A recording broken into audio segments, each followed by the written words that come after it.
Nubuatan firman Tuhan di dalam kitab Daniel itu sudah meliputi banyak hal, meliputi segala zaman, mulai dari zaman Daniel sampai sekarang, bahkan sampai Tuhan datang.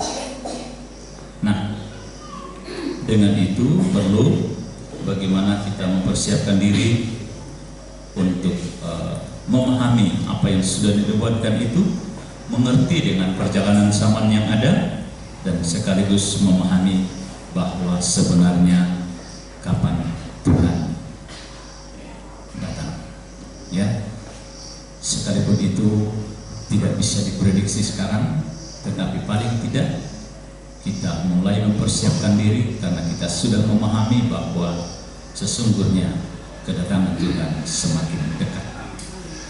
Nah, baik, kita akan sambut firman Tuhan. Kita akan baca dari Daniel pasal 7 pada ayat 2. Kita akan baca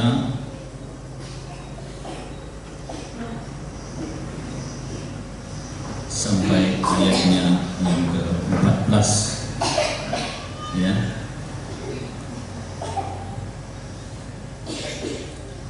Daniel 7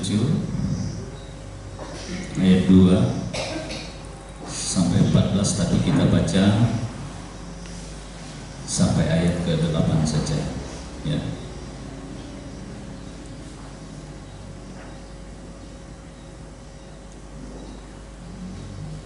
Kita dengar firman Tuhan.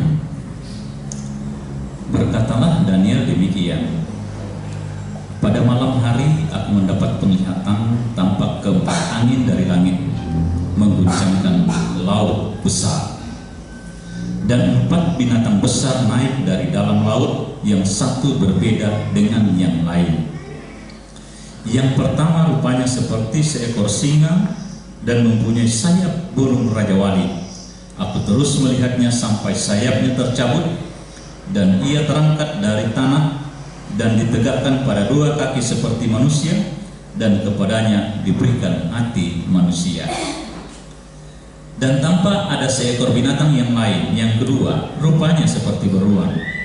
Ia berdiri pada sisinya yang sebelah, dan 3 tulang rusuk masih ada di dalam mulutnya di antara giginya.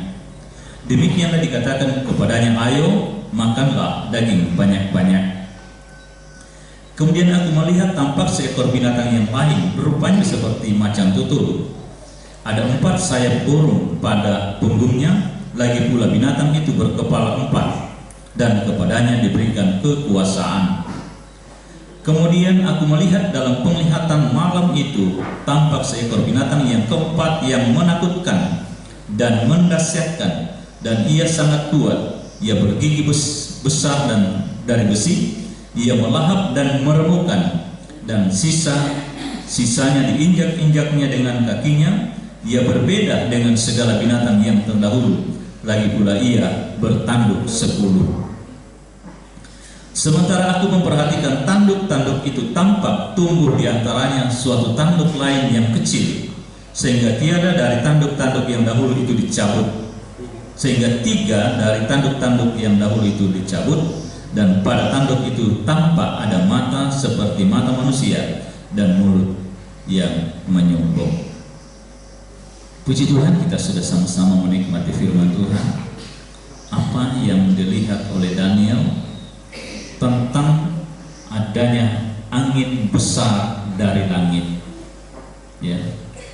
Keempat angin dari langit yang mengguncangkan laut besar, mengguncangkan bumi, mengguncangkan laut besar, sehingga dari laut itu muncullah 4 binatang buas. Kita tahu bahwa ini adalah rencana Allah.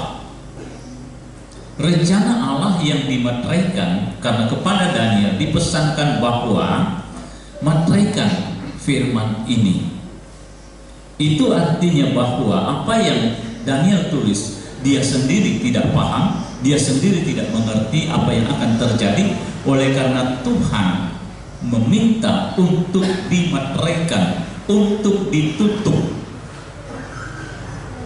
Tetapi Tuhan berkata bahwa ya, pada akhir zaman banyak orang menyelidikinya dan banyak orang akan diberi hikmat mengerti apa yang akan terjadi.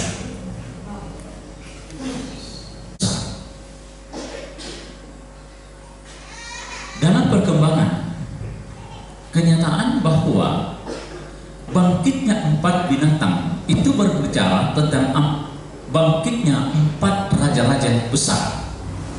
Bangkitnya 4 kerajaan yang berkuasa berbentuk binatang buas, berarti kerajaan yang kejam, yang menjajah, yang memperbudak, menekan banyak orang, menekan banyak bangsa-bangsa. Itu sebabnya dibayangkan dengan binatang buas, ya. Nah, turunnya 4 angin itu menyebabkan terjadinya goncangan, berarti goncangan yang ada di bumi ini berbicara tentang peperangan di bumi. Peperangan di bumi yang mengakibatkan munculnya suatu kerajaan yang besar. Karena dengan peperanganlah maka yang menang akan menguasai yang kalah. Sehingga akhirnya kerajaan-kerajaan yang lain dikuasai oleh satu negara yang kuat. Seperti contoh yang digambarkan bahwa bagaimana yang terjadi pada Babel. Babel digambarkan dengan singa yang menguasai Yerusalem dan bangsa-bangsa lain. Semua bangsa-bangsa bangsa-bangsa 4 binatang ini adalah bahwa mereka semua berhubungan atau menguasai Yerusalem karena rencana Allah tetap berpusat kepada Israel. Nah, 4 binatang besar naik dari dalam laut berbicara 4 raja besar. Jadi jelas bagaimana keempat raja ini akan bangkit dengan datangnya angin dari langit. Berbicara angin peperangan. Kemudian di dalam kitab Wahyu pasal 7 ayat 1 sampai 3, di situ dikatakan bahwa ada 4 malaikat diutus untuk menahan angin. Jadi kalau nubuatan Daniel ada angin yang bertiup dari langit, maka di dalam Wahyu di situ dikatakan angin yang sudah ditiupkan tadi sekarang ditahan. Ditahan sehingga tidak ada angin yang bertiup di bumi. Ya, 4 malaikat mendapatkan tugas untuk mereka menahan perang yang dikobarkan oleh setan. Jadi menahan angin berbicara menahan perang. Itu sebabnya kita melihat di dalam sejarah apa yang terjadi sesudah perang dunia kedua. Sesudah perang dunia kedua, saat itulah angin pun ditahan. Maka tidak ada lagi perang besar sesudah itu. Yang ada hanya perang-perang kecil-kecilan. Angin ditahan di dunia berarti angin peperangan ditahan sehingga tidak menimbulkan perang besar, sehingga tidak ada suatu kekuasaan yang muncul yang bagaikan binatang buas.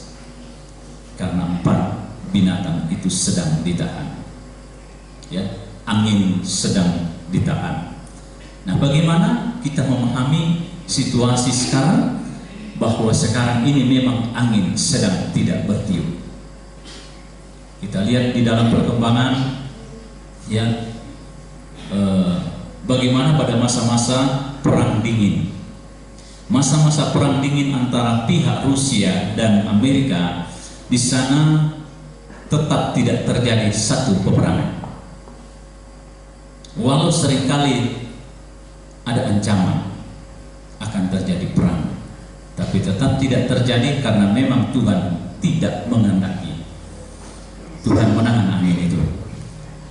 Dan satu peristiwa yang sedang terjadi sekarang antara terjadinya perang Ukraina dan Rusia. Waktu itu saya melihat, karena saya dengar dari berita, sesedikit sempat was-was, jangan-jangan ini sudah mulai mau masuk dalam perang besar, karena semua negara-negara barat sepertinya mau campur tangan. Ya. Dan muncul satu negara yang masuk dalam sekutu NATO yang mengusulkan agar bagaimana membantu Ukraina menempatkan satu disediakan fasilitas, ya, disediakan landasan udara, kalau perlu dengan kapal induk, untuk mempermudah pergerakan pasukan udara dari Ukraina. Tetapi syukur Tuhan tidak kehendaki, Amerika menolak hal itu. Kalau Amerika izinkan, maka pasti akan semakin panas. Pasti Rusia akan didukung oleh sekutunya, negara-negara komunis. Saya lihat di dalam perkembangan juga, ya, di PBB bagaimana dukungan terhadap Rusia, serangan terhadap Ukraina ini. Sekalipun banyak negara menolak hal itu, tidak setuju dengan hal itu, tetapi negara-negara komunis tetap setuju dengan itu. Itu artinya bahwa mereka mendukung hal itu. Nah, jadi dengan kata lain, syukur belum terjadi perang besar. Karena kalau terjadi, itu berarti bahwa angin sudah dilepas kembali. Kalau angin sudah dilepas kembali, menggambarkan kedatangan Tuhan semakin dekat. Ya, kita sudah tahu, walaupun sekarang ini kita sudah tetap menyadari bahwa Tuhan datang semakin dekat, tetapi tentu tidak sedekat bagaimana. Kenapa? Masih ada waktu. Kenapa saya katakan masih ada waktu? Karena belum terjadi sesuai yang digambarkan. Sekalipun Tuhan sudah menggambarkan bahwa menjelang kedatangan Tuhan, kita sudah melihat tanda-tandanya, gempa bumi di sana sini, berbagai macam bencana di sana sini, dan ini sedang terjadi. Ini merupakan langkah awal, tanda awal bahwa Tuhan benar-benar sudah dekat kedatangannya. Sudah dekat. Kenapa sudah dekat? Karena sudah diingatkan. Kita melihat saat ini berbeda dengan bencana-bencana dahulu waktu kita masih muda, ya. Sekarang sepertinya tidak ada berhentinya itu bencana berkeliling. Pindah-pindah, tidak tiba-tiba ada lagi, ya. Mulai dari adanya gempa Palu dan adanya pandemi. Itu tanda yang paling besar. Kenapa saya katakan tanda yang paling besar tentang gempa bumi di Palu? Karena gempa Palu lain dari yang lain. Mungkin kita sudah mendengar informasi itu, bahwa gempa yang terjadi di Palu itu belum pernah terjadi di dunia, gempa yang seperti itu. Ada tsunami yang pertama di dunia. Sekalipun tsunami Aceh lebih besar, tsunami Palu tidak terlalu besar, tetapi dia tidak memberi waktu. Ini yang membuat dunia kaget. Karena tsunami Palu hanya hitungan 1-2 menit air sudah naik. Dari gempa air naik. Gempa Aceh itu membutuhkan kurang lebih 15 menit. Dari gempa baru air naik. Jadi memang ilmunya seperti itu, bahwa ada waktu, ada kesempatan untuk berlari dari gempa kemudian terjadi tsunami. Tetapi untuk Palu tidak ada waktu, tidak ada kesempatan. Itu sebabnya para ilmuwan dunia datang ke Palu untuk meneliti tentang apa yang terjadi di Palu. Kedua, tentang likuifaksi. Likuifaksi itu adalah juga hal yang pertama di dunia. Ada likuifaksi, yaitu tanah yang berputar. Tapi itu palingan dalam yang tidak memakan korban, paling hanya mungkin 1 are luasnya. Tapi ini yang terjadi di Palu sangat besar, ya, cukup luar biasa. Kalau yang kita menyaksikan langsung pada saat baru 1-2 hari sesudah kejadian, saya kira kita ngeri akan melihat itu, ya. Kami sempat jalan-jalan 1 minggu setelah kejadian ke titik likuifaksi. Kita ketakutan masuk, karena memang, ya, selain sudah menjadi kuburan karena banyak orang tertanam di dalam, tanahnya masih sangat rawan. Jangan-jangan kita tercebur ke bawah, ya, karena masih lebih, ya. Nah, ini suatu hal yang mengerikan memang. Bagaimana tanah bergerak, bagaimana tanah bisa-bisa ada yang 3-5 meter amblas ke bawah dan bergerak menggeser semua apa yang di atasnya. Ini pertama di dunia. Untuk kita pahami, ya, bahwa kejadian ini tentu tidak kebetulan. Ini adalah bagian peringatan Tuhan.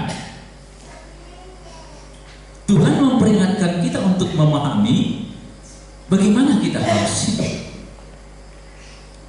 karena Tuhan sudah semakin dekat datang. Belum lagi, ya, pandemi menyusul. Semakin diuji orang-orang yang apakah setia, apakah sungguh-sungguh kepada Tuhan, atau hanya sekedar ikut percaya tapi tidak memberi hidup bagi Tuhan. Itu sebabnya perlu kita pahami dari firman Tuhan apa yang sedang kita hadapi saat ini, apa yang sedang terjadi, yang sedang kita jalani. Nah, keempat malaikat yang diminta menahan angin dikatakan, jangan merusakkan bumi sebelum kami memeteraikan hamba-hamba Allah. Dan ini berlaku sejak Perang Dunia Kedua sampai hari ini. Jadi ini dikhususkan kenapa Tuhan memberi masa-masa yang aman sekarang, angin tidak bertiup, karena dalam rangka pemeteraian. Tuhan mempersiapkan anak-anaknya, hamba-hambanya untuk layak dimeteraikan, layak untuk masuk dalam rencana Allah yang besar, menjadi gereja pengantin. Adakah kita siap? Ya, perlu persiapan itu. Kenapa? Karena ketika binatang buas ini muncul lagi dengan kekuasaannya yang besar, itu sangat sulit untuk kita mengalami yang namanya pertumbuhan di dalam iman. Situasinya tidak memungkinkan. Kalau ada yang hidup, saya kira pasti ada ya di sini yang sudah umur di atas saya, apalagi kalau umur sudah 80-an. Pasti rasakan bagaimana zaman Jepang, ya. Karena saya dengar dari orang tua saya, ya. Zaman kita dianiaya, zaman kita diperbudak. Dan kenapa sekarang perbudakan tidak ada lagi? Kenapa sekarang bangsa-bangsa tidak menganiaya bangsa-bangsa lain? Ya. Semua seperti diberikan kebebasan untuk merdeka. Dan bangsa Israel pun kita tahu bahwa merdeka tahun 1948 karena tetap berhubungan dengan Israel. Makanya kenapa dalam jarak dari 45 ya, tahun 45 sampai tahun 50 itu begitu beramai-ramai bangsa-bangsa pada merdeka, karena angin sementara mulai ditahan. Kalau angin tidak ditahan, maka bangsa-bangsa yang menang perang pasti akan membagi-bagi. Kita tahu perang dunia kedua ada 5 negara sekutu yang menang.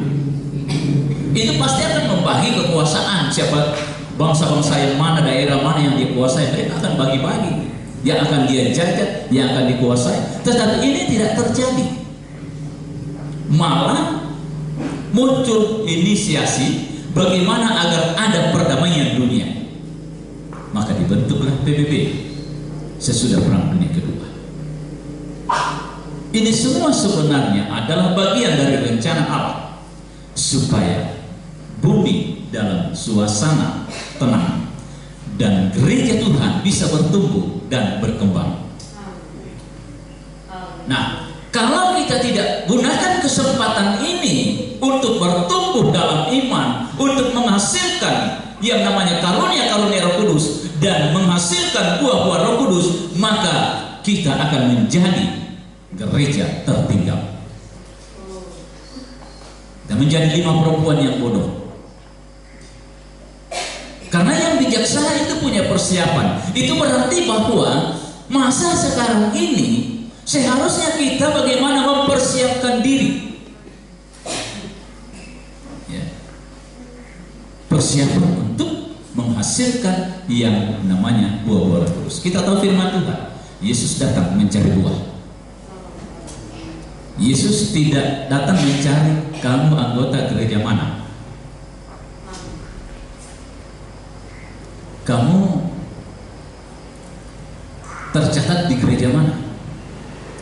Tetapi Yesus datang ada buah, buah yang Tuhan mau cari. Perbuatan apa yang sudah kita lakukan?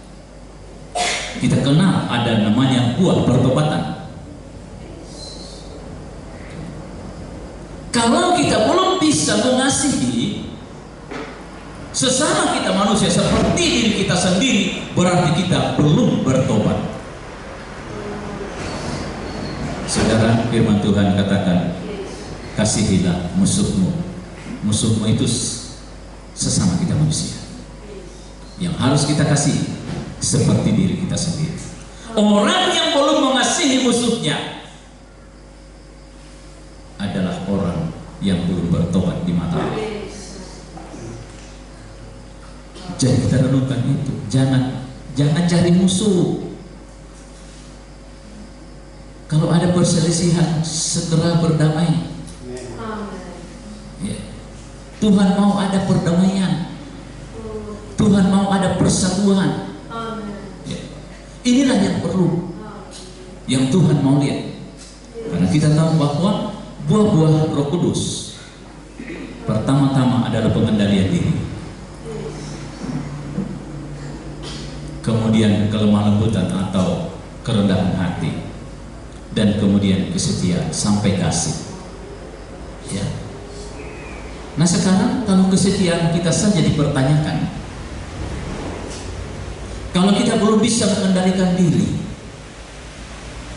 dari segala hawa nafsu dunia ini, ya. Saudara, banyak orang Kristen, bahkan kami saja dari Palu, masih ada anggota jemaat yang masih merokok, masih ada yang minum minuman keras. Sementara kita tahu firman Tuhan tidak menginginkan itu. Itu artinya bahwa kita belum bertobat. Kapan kita menghasilkan buah kalau kita tidak segera bertobat? Sementara kesempatan yang Tuhan berikan untuk bertobat tidak lama. Ya. Saudara, waktu kita berapa lama sih hidup yang Tuhan berikan buat kita? Jadi mari kita gunakan kesempatan yang ada ini, masa aman, masa tenang, karena akan masuk masa kesusahan di mana orang mencari Tuhan sudah sulit. Kita harus mempersiapkan diri. Ya. Karena itu mari kita renungkan baik-baik apa yang sudah kita hadapi sekarang. Menggambarkan tentang rencana Tuhan semakin dekat. Nah,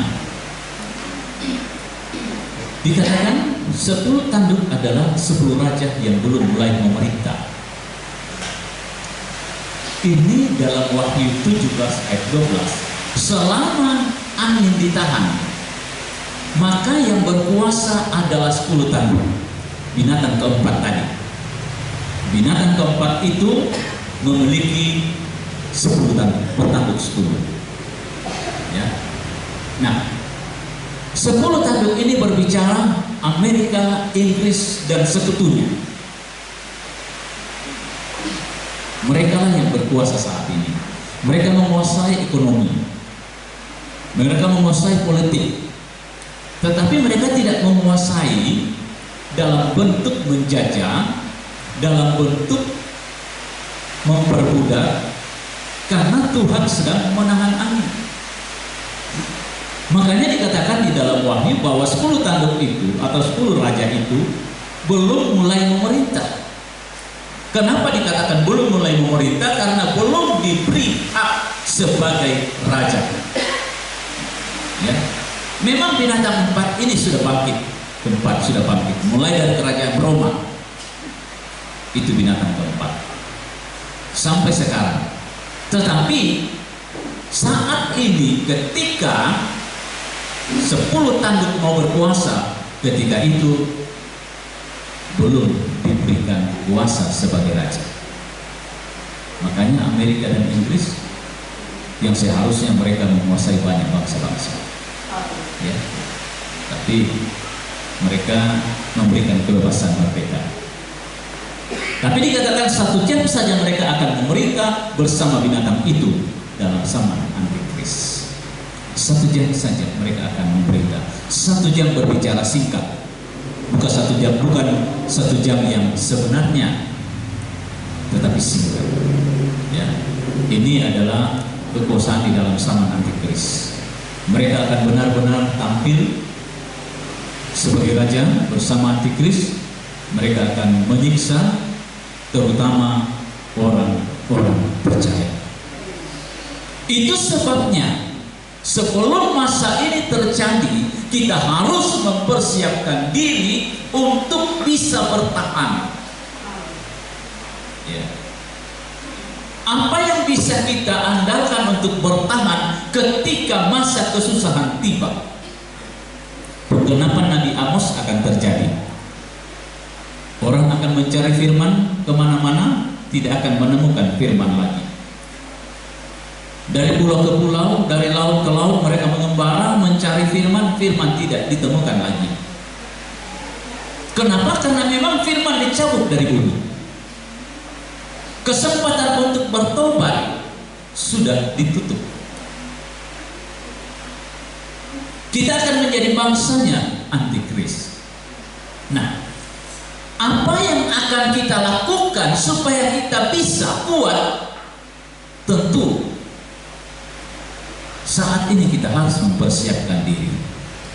Tuhan mempersiapkan yang namanya pengangkatan gereja Tuhan.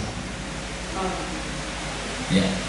Sehingga kita tidak perlu masuk dalam zaman antikris itu. Supaya kita tidak masuk dalam zaman antikris, maka kita harus punya persiapan sama seperti 5 perempuan bijaksana. 5 perempuan bijaksana, kita tahu apa yang dipersiapkan. Dia bawa pelita, dia bawa lagi minyak dalam buli-buli. Berbeda dengan yang bodoh, dia hanya membawa pelita yang sedang menyala. Dia tidak membawa persiapan minyak dalam buli-buli. Ya, itu yang membuat perempuan yang bodoh tidak mampu bertahan pada malam, berbicara pada kesusahan besar. Bagaimana supaya kita mampu bertahan? Kita harus punya persiapan iman. Ya, kita tahu buli-buli itu terbuat dari bejana tanah. Buli-buli ini berbicara tentang tubuh kita yang juga terbuat dari tanah. Minyak berbicara Roh Kudus.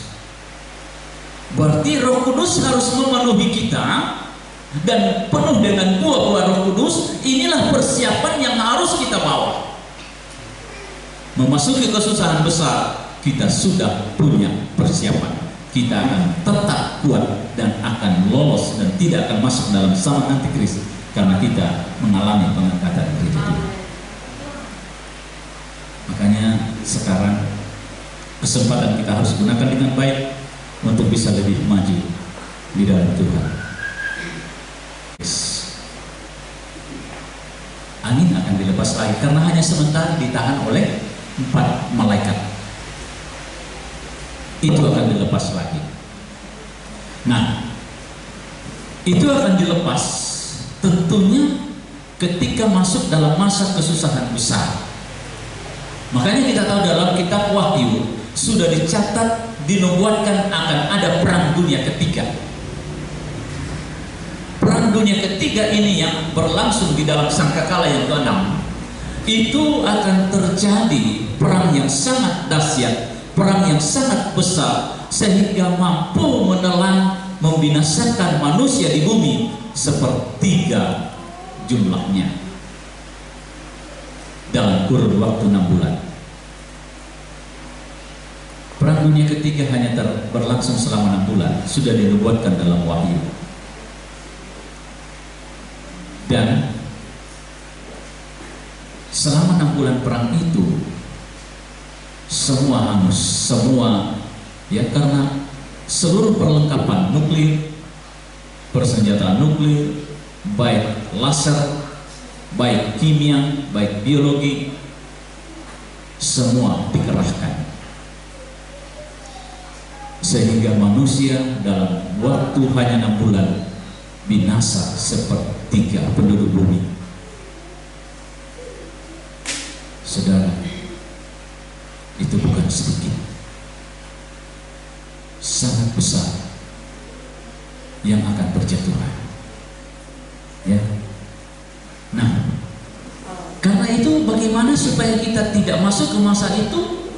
Ya, itulah kita harus benar-benar dewasa di dalam iman saat ini. Bukan asal Kristen, tapi kita tunjukkan di hadapan Tuhan bahwa kita adalah orang-orang yang percaya, kita adalah orang-orang yang taat, kita adalah orang-orang yang setia melakukan firman Tuhan.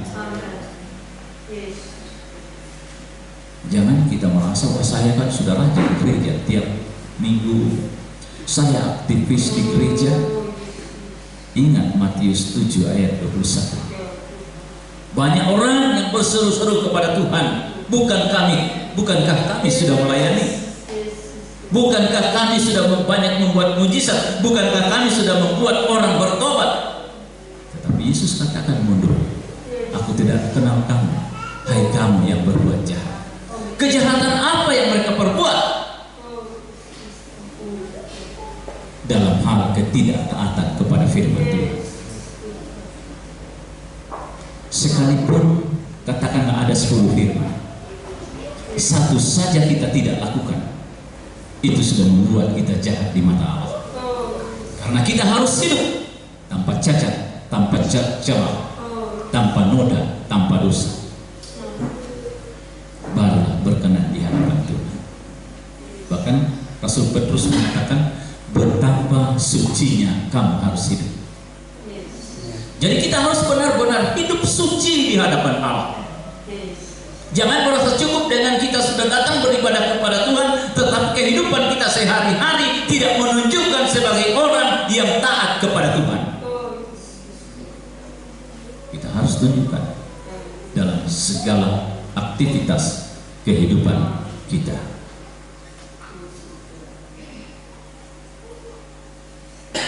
Sekarang ini masa berkuasa 10 tahun yang belum diberi kuasa sebagai raja, memasuki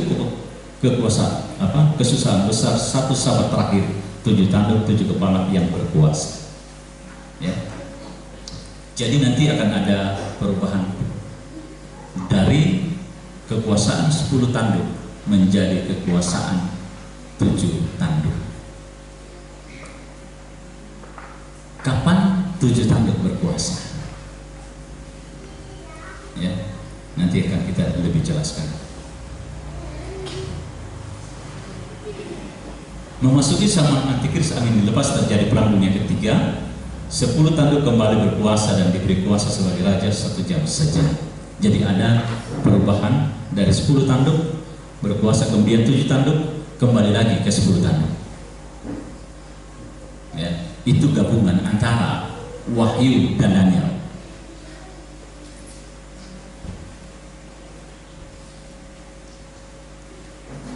Perang dunia ketiga membinasakan sepertiga manusia di bumi, maka dilepaskanlah keempat malaikat yang telah disiapkan untuk membunuh sepertiga manusia. Ya, jadi ini bukan rekayasa, ini firman Tuhan. Kenapa ini disampaikan? Kita tahu ini bersifat nubuatan, supaya kita yakin benar-benar akan terjadi, maka Tuhan keluarkan nubuatan sebelumnya, yaitu nubuatan Daniel, menjadi pelajaran buat kita. Karena penggenapan nubuatan Daniel sebagian besar sudah digenapi dalam sejarah, supaya kita tahu bahwa firman Tuhan benar-benar pasti terjadi, bukan hanya omong kosong, bukan hanya cerita, benar-benar akan terjadi.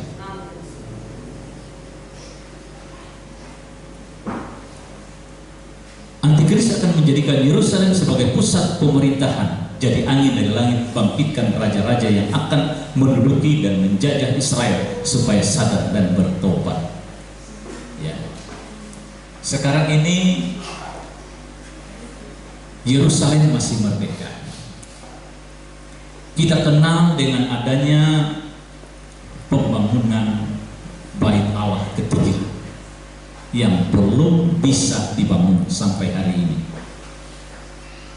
Amerika dengan susah payah mendukung Israel, tetapi mereka tidak berani untuk memaksakan membangun Bait Allah. Sekalipun kita tahu Amerika dan Inggris berkuasa, tetapi demi keamanan, pertimbangan keamanan, maka mereka belum berani membangun Bait Allah ketiga. Karena pasti terjadi goncangan besar. Kenapa? Karena bangunan yang di atasnya kan harus dirobohkan dulu, dan itu tentu akan memicu dari seluruh bangsa Arab untuk menentang, dan mungkin terjadi perang besar kalau bangunan itu dirobohkan dan dibangun Bait Allah di atasnya. Ya. Nah, kapan itu akan dibangun? Tentu karena saat ini kita lihat dalam catatan persiapan Israel semuanya sudah siap. Bahan-bahan yang akan digunakan untuk membangun semua sudah siap. Bahkan para nabi-nabinya, imam-imamnya, itu semua sudah dilatih dan sudah siap untuk melaksanakan upacara seperti yang terjadi di dalam perjanjian lama. Semua sudah siap saat ini, tapi mereka belum bisa mendirikan Bait Allah itu. Walaupun Yerusalem Timur ini sudah diduduki oleh Israel, tetapi masih terus dalam sengketa dengan Palestina. Ini yang membuat situasi berlarut-larut seperti ini.